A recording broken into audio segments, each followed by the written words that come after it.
La parole est à Bruno Le Roux. Monsieur le Premier ministre, vous n'avez ni mémoire ni courage.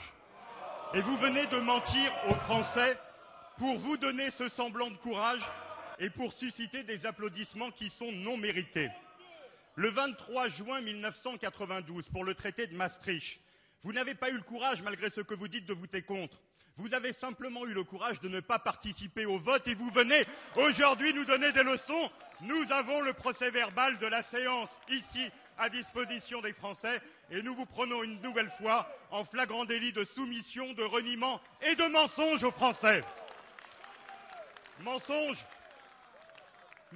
aussi lorsque vous affirmez que le pouvoir d'achat, encore hier, allait augmenter de 6% pour les Français. C'est totalement faux. Ce pouvoir d'achat qui n'a augmenté que de 2% depuis 2007 et qui va continuer en 2012 à baisser sous l'effet des hausses d'impôts et de la TVA sociale. Rendez-vous compte que les Français se rendent compte que pour un salaire moyen, c'est une semaine de travail qui va être donnée à l'État au titre de la TVA sociale. 5 jours sur une année pour les salaires moyens consacrés uniquement à payer votre TVA sociale. Alors dans le même temps, Monsieur le Premier ministre, les patrons du CAC 40, eux, se font 34% d'augmentation. Et on voit bien là le sens de votre politique.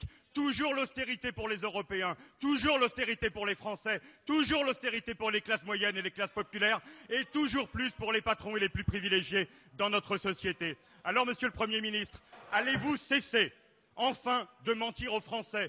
D'abord sur votre propre comportement.